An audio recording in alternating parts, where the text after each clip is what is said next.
ana hitung rumaksan wengi teku ayu puto ing lara puto pilai kabeh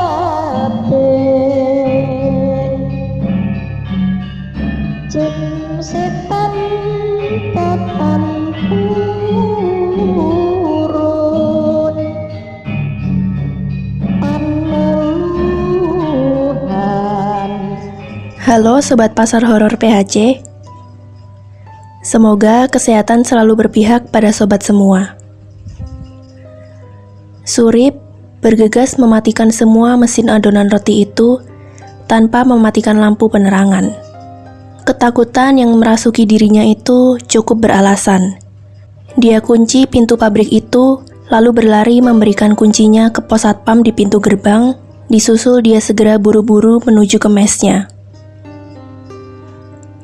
Dia di usia yang ke-24 tahun ini memang belum berniat menikah. Surip ingin mengumpulkan uang dulu hingga sekitar 5 tahun lagi, barulah melepas status perjakanya. "Bangun Rip, bangun," kata Jono, teman sepabrik Surip. "Ini sudah jam 8 pagi Rip." Sarip pun membuka matanya, lalu menguceknya sebentar, kemudian menuju ke kamar mandi mes perusahaan roti itu. Setelah mandi, dia lalu bergabung dengan teman lainnya untuk senam, yang memang setiap hari Minggu di lingkungan mes karyawan selalu diwajibkan berolahraga demi menjaga kesehatan tubuhnya. "Kamu semalam lembur sampai jam berapa, Rip?" tanya Jono sambil senam di sebelahku. "Tidak sampai selesai jam lembur, aku sudah ke mes, Jon." "Emangnya kenapa, Rip?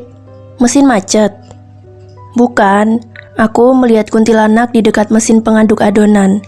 Aku sangat takut, hingga aku sengaja tidak mematikan lampu," kataku. Setelah senam selesai, aku langsung ke pos satpam di gerbang depan. "Pak Narko, permisi." "Iya mas, ada apa?" kata yang tugas satpam hari ini. "Semalam aku kan lembur pak. Pada saat aku membuat adonan, tiba-tiba di dekat mesin pengaduk ada kuntilanak.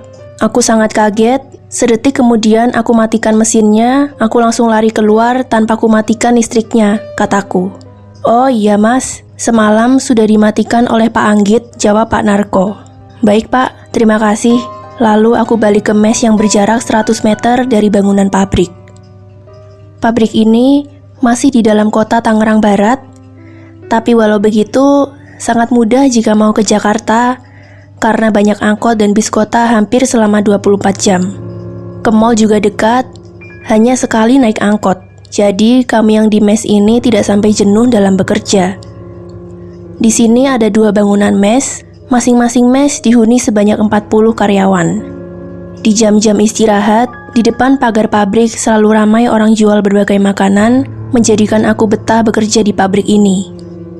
Namun sekitar sebulan terakhir ini, sering beberapa karyawan, termasuk aku, melihat makhluk halus, sehingga aku menjadi agak tidak nyaman lagi bekerja di sini. Lamunanku buyar ketika ada yang memanggilku.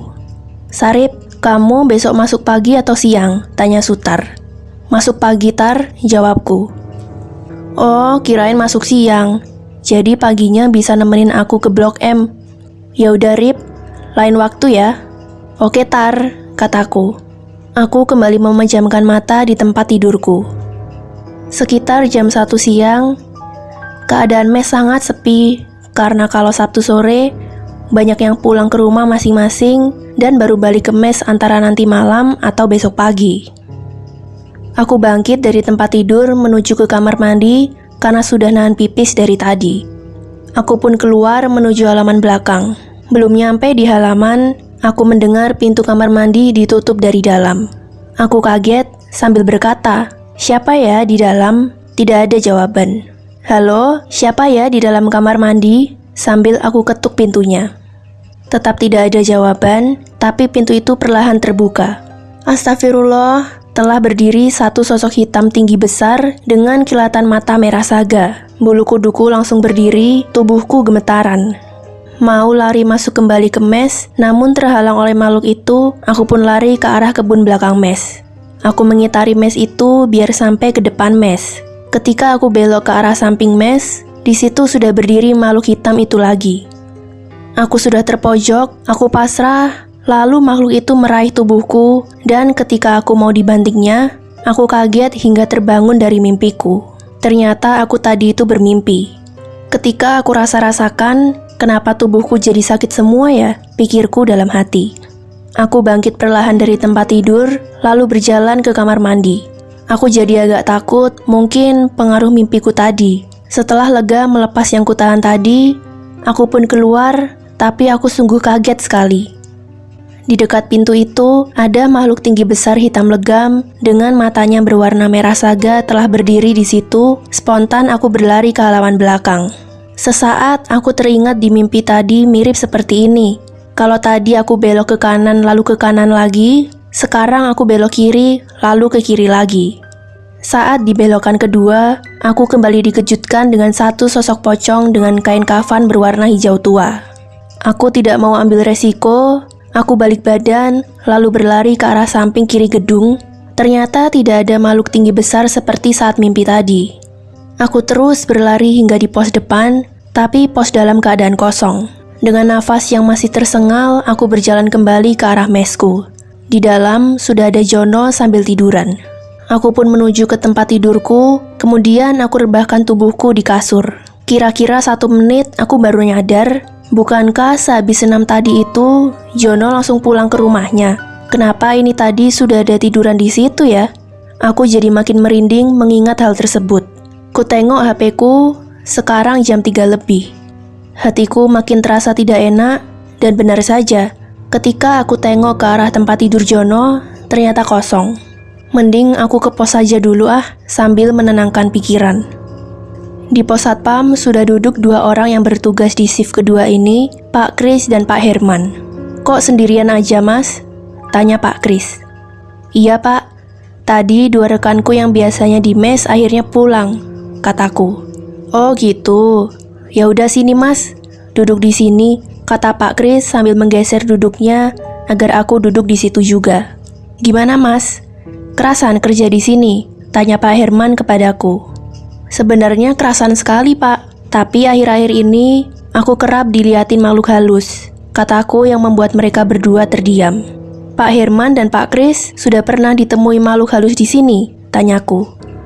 Selama kerja di sini, saya dan Pak Herman tidak pernah mas. Sekali-sekali lihat dong pak. Sambil tertawa Pak Kris bilang, beritahu caranya dong. Tanpa terasa, sekarang sudah jam 5 kurang, sebaiknya aku mandi sekarang sebelum gelap. Aku beranikan diri ke belakang untuk mandi. Setelah selesai, aku siap-siap berlari jika tiba-tiba ada makhluk halus, tapi ternyata aman, tidak ada apa-apa. Aku pun ke ruang santai untuk melihat televisi. Beberapa saat kemudian, ada suara benda jatuh, dan suara itu berasal dari arah kamar mandi. Aku jadi berdebar-debar. Semua lampu di dalam mes ini sudah menyala semua, tapi aku masih merasa takut. Aku ganti channel televisi mencari acara yang lucu atau acara musik, tapi pikiranku tidak bisa dialihkan. Semakin aku alihkan, semakin aku teringat dan gelisah. Hari mulai menginjak petang, aku berharap rekan kerjaku ada yang datang malam ini. Kulihat jam di HP, di angka 6 lebih 20 menit. Mending aku cari makan dulu, pikirku sambil berjalan keluar dari mes. Di depan pagar pabrik, ada yang jual nasi goreng, aku langsung menghampirinya lalu memesan 1. Aku sengaja langsung makan di pinggir jalan itu biar tidak perlu repot harus ke dapur segala. Setelah makan, kunyalakan sebatang rokok favoritku, lalu aku berjalan kembali ke mes. Belum lama aku duduk di ruang santai, ku dengar ada suara lagi, tapi sumber suara bukan dari mesku, mungkin dari dalam pabrik atau di mes satunya. Aku agak terkejut tiba-tiba Pak Kris menyapaku di pintu mes. Mau kontrol Pak Kris? Iya mas, cek belakang lalu cek dalam pabrik, ujar Pak Satpam itu sambil melangkah pergi.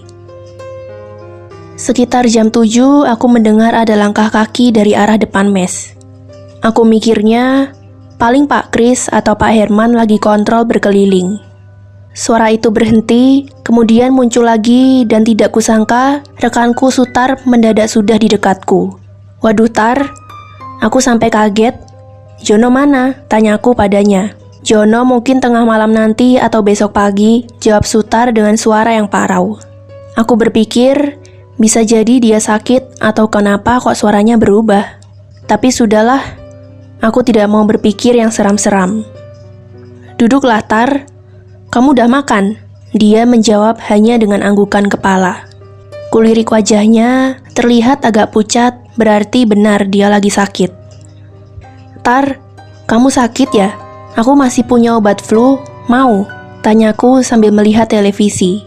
Dia tidak menjawab pertanyaanku, justru berjalan ke arah kamar mandi. 10 menit, 20 menit, 30 menit, Sutar tidak kunjung kembali. Kemana dia, gumamku? Tanpa berpikir yang macam-macam, aku langsung berjalan ke belakang, siapa tahu dia pingsan atau yang lainnya. Begitu aku sampai di depan kamar mandi, aku tidak menemukan dia, aku jalan ke dapur juga tidak ada. Aku pun berjalan ke halaman belakang. Ada lampu penerangannya namun agak redup, jadi aku tidak bisa langsung melihat dengan jelas ke segala arah. Perlahan aku amati setiap sudutnya, tapi tetap saja tidak ada. Mending aku balik ke depan aja deh. Aku pun berjalan balik ke depan, tetap Sutar tidak ada. Keringatku mulai menetes, perasaanku mulai tidak nyaman. Apa mungkin dia ke mes satunya? Tapi ngapain juga dia ke sana? Dia kan di sini. Aku coba berdiri lalu berjalan keluar mes, lalu menengok ke mes satunya. Ternyata benar, lampu mes itu sudah menyala. Berarti itu Sutar, karena karyawan yang tidur di mes itu biasanya kalau datang selalu Senin subuh. Aku terus berjalan menghampiri pintu mes tersebut. Aku perlahan masuk sambil manggil nama Sutar. Tidak ada sahutan. Tar, Sutar. Suaraku agak kukeraskan, tapi tetap saja tidak ada tanda-tanda Sutar berada di dalam. Tubuhku jadi merinding, tatkala Sutar masih tidak ada. Aku akhirnya memutuskan ke pos depan saja. Namun ketika aku sudah berjalan keluar dari mes, pundakku ada yang memegang dari belakang. Aku terkesiap dibuatnya. Pegangan itu sangat kuat. Aku coba menoleh ke arah belakang. Aku hampir pingsan dibuatnya. Ternyata itu tangan Pak Herman. Dia lagi kontrol ruangan. Pak, ngelihat Sutar nggak? Tanyaku. Di mes ini nggak ada orang mas, jawab dia. Akhirnya aku ceritakan perihal Sutar itu. Pak Herman hanya bilang kalau banyak doa saja dan jangan banyak pikiran. Lalu dia berjalan ke arah pabrik. Malam semakin menuju larut. Walau tidak mengantuk, aku coba paksakan untuk tidur saja. Entah sudah jam berapa ketika ada suara orang batuk yang berasal dari arah kamar mandi, tapi aku cuek saja hingga aku terlelap. Pagi ini aku agak kesiangan. Memang benar. Aku terbangun ketika rekan-rekanku sudah pada ngobrol. Bergegas aku mandi, lalu ke warung di seberang jalan itu. Tepat lonceng jam kerja berbunyi saat aku sudah hampir sampai di pintu pabrik. Singkat kata, hari ini tidak ada kejadian yang tidak diharapkan. 3 hari kemudian, ada kejadian seram yang dialami Joko, karyawan juga. Dia bercerita bahwa semalam lagi lembur kerja di bagian sortir biskuit yang rusak. Sekitar jam 11 malam atau jam 23, tiba-tiba ada sekelebat sesuatu, entah apa itu. Joko sempat bergidik ketakutan, malam itu dia lembur bersama 8 karyawan lainnya. Semenit kemudian ada sekelebat lagi seperti tadi, sebenarnya takut, tapi penasaran itu tadi apa. Joko mencoba ke belakang salah satu mesin besar, dia dikejutkan oleh seseorang posisi berjongkok sambil menangis membelakangi Joko. Orang itu tidak bisa dikenali Joko sebab tidak bisa melihat wajahnya. Kalau dari belakang sih mirip dengan salah seorang karyawan, Pak Minto, tapi itu sudah lama keluar dari pabrik ini. Aku perlahan mendekati dan aku tanya, "Pak, ngapain di situ?" tegurku. Ketika aku makin mendekat, mendadak dia berdiri lalu pindah posisi, tapi tetap membelakangiku. Aku menjadi makin penasaran, jadi aku dekati dengan cepat, kemudian hendak kusambar tangannya, tapi keduluan dia menoleh ke aku. Aku langsung terkesiap dan tersengal setelah melihat wajah orang itu terluka semua hingga aku tidak bisa mengenali itu siapa. Aku langsung lari dari belakang mesin pencetak roti itu, namun teman lembur sudah tidak ada. Aku panggil namanya satu persatu, tidak ada sautan. Dalam keadaan seperti itu, aku jadi panik. Bergegas aku matikan listrik pabrik dari sentral, lalu lari keluar menuju pos satpam. Itu yang kualami semalam, Sur, papar Joko dengan wajah yang tegang.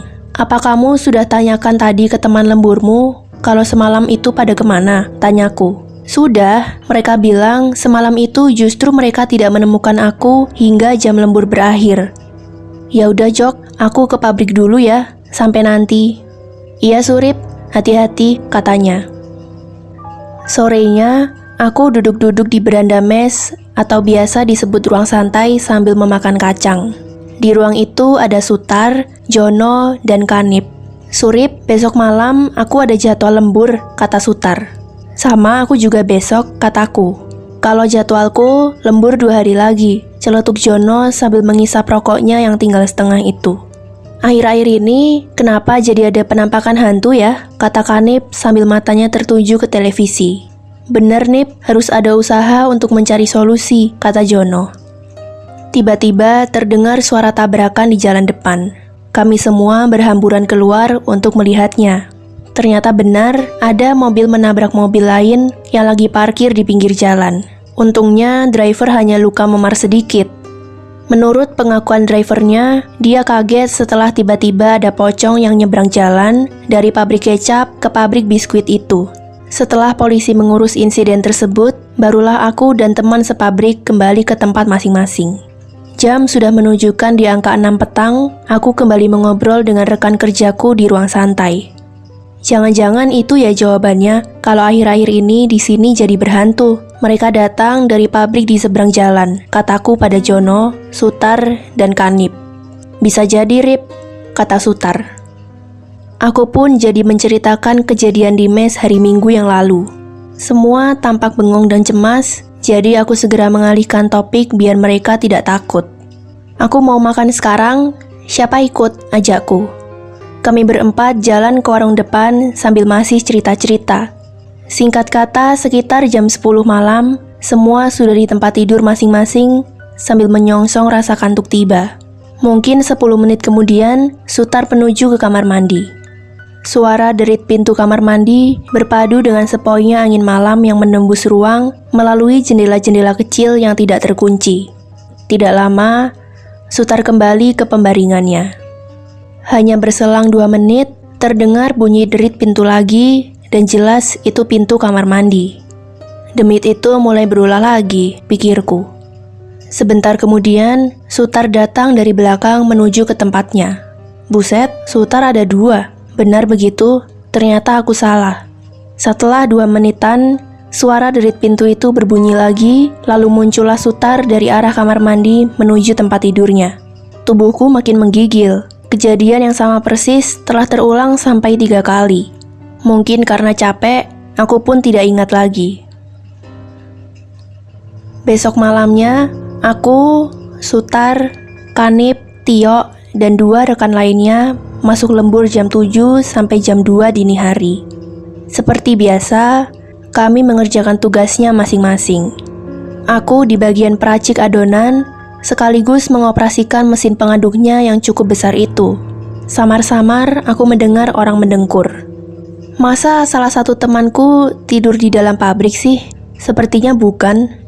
Aku mencoba membiarkan saja dan kembali beraktivitas. Sarip, kamu mendengar tangisan perempuan nggak? Tanya Tio. Enggak tuh, tadi malah aku mendengar seperti dengkuran, kataku.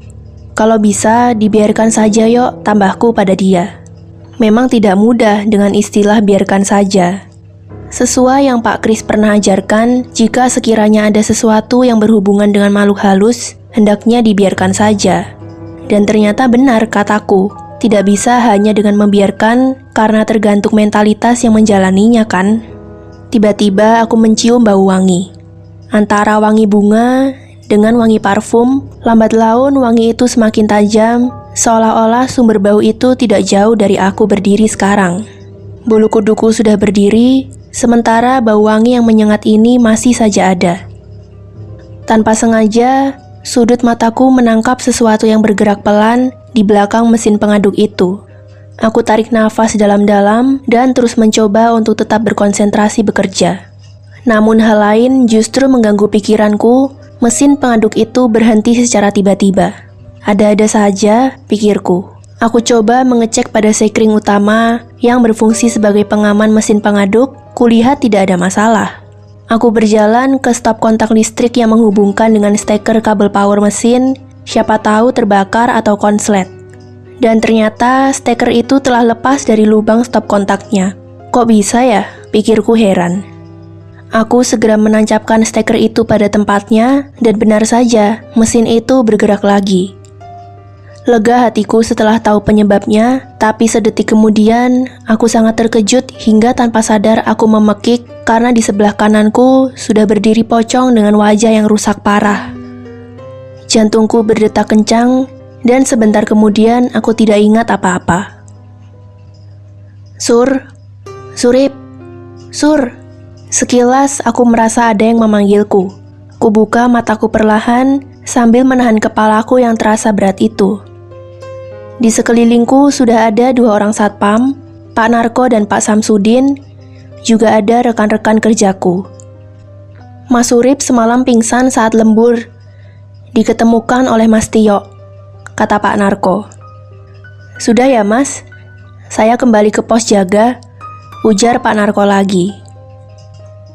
Aku masih mencoba mengingat-ingat kejadian semalam, tapi belum selesai aku mengingatnya, ada suara langkah beberapa orang. Saat ku tengok, ada kepala bagian produksi beserta 3 tenaga medis mendekat ke tempat tidurku. Aku langsung diperiksa dengan seksama, kemudian salah satu tenaga medis itu memberiku 3 macam obat. Disusul Pak Agus, kepala bagian produksi, mengatakan bahwa jangan bekerja dulu selama 3 hari. Dan kemudian mereka berempat berangkat pergi menuju ke kantor perusahaan pabrik ini. Aku kembali memejamkan mata sambil mengingat kejadian semalam. Tapi karena kepalaku belum sanggup untuk mengingatnya lebih detail, maka aku pun berusaha untuk tidur saja. 5 hari kemudian, setelah badanku kembali sehat, aku berniat menghadap Pak Agus untuk mengusulkan perihal yang berhubungan dengan hantu-hantu di kawasan pabrik ini. Permisi, kataku sambil mengetuk pintu. Ada sautan, silakan masuk. Ternyata suara itu datang dari Mbak Lia, salah satu bagian administrasi perusahaan. Mau bertemu dengan Pak Agus, pintaku. Iya Mas, tunggu sebentar. Lalu Mbak itu menekan 3 angka di telepon. Pak Agus, ada tamu dari Mas yang pingsan di pabrik. Lalu gagang telepon dia letakkan kembali. Silakan langsung masuk ke ruangannya Pak Agus, kata Mbak itu. Setelah aku duduk, aku langsung menyampaikan usul agar perusahaan mendatangkan orang yang sanggup menghentikan penampakan-penampakan hantu tersebut. Dan Pak Agus bilang akan segera membicarakan dengan atasan agar secepat mungkin mengambil kebijakan. Sorenya, ketika aku duduk di ruang santai sambil makan tahu goreng, tiba-tiba Jono berujar, kalau minggu depan pabrik ini masih juga didatangi pocong, aku akan keluar kerja saja. Mendengar perkataan Jono seperti itu, aku menjadi bereaksi. Jangan membuat rencana seperti itu, John. Aku tahu bagaimana perasaan dan pikiranmu, tapi bertahanlah dulu. Kita sebagian besar mengalami hal yang sama kok. Lagi pula, tadi siang aku sudah menemui Pak Agus agar segera mencari solusi akan masalah itu dengan mendatangkan paranormal atau siapapun yang bisa menghentikan teror itu, kataku panjang lebar. Semenit baru dia mengatakan pendek, semoga bisa Sur. Aku sengaja tidak meneruskan topik itu lagi.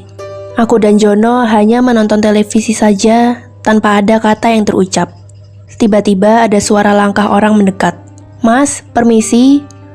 Tolong sampaikan pada yang lain bahwa malam ini akan ada seorang paranormal datang dengan Pak Agus. Jadi harap dimengerti saja, kata Pak Anggit, lalu beranjak lagi ke mes sebelah. Alhamdulillah John, sudah ada niat baik dari perusahaan. Iya Sur, semoga berhasil. Lalu Jono berdiri ke dalam untuk memberitahu pada yang lainnya. Jam 7:05, Pak Agus nampak turun dari mobil bersama Pak Edi dan seorang lagi menuju kantor. Tidak lama kemudian, mereka keluar kantor menuju tengah halaman pabrik sambil bercakap-cakap. Pak Narko dari pos jaga juga menghampiri mereka. Aku, Jono, Sutar, dan beberapa yang lain ternyata dipanggil oleh Pak Agus untuk mendekat. Setelah wakil dari kedua mes sudah berkumpul di halaman, lalu Pak Edi selaku kepala bagian perawatan mengatakan bahwa ini telah hadir Bapak Cokro, ahli seputar dunia gaib yang akan membersihkan area pabrik ini. Barangkali Pak Cokro mau memberi prakata terlebih dahulu. Dipersilahkan, Pak. Pak Cokro pun mengatakan kalau sekarang juga akan mulai mengerjakan dan tolong yang lain jangan takut dan jangan gaduh.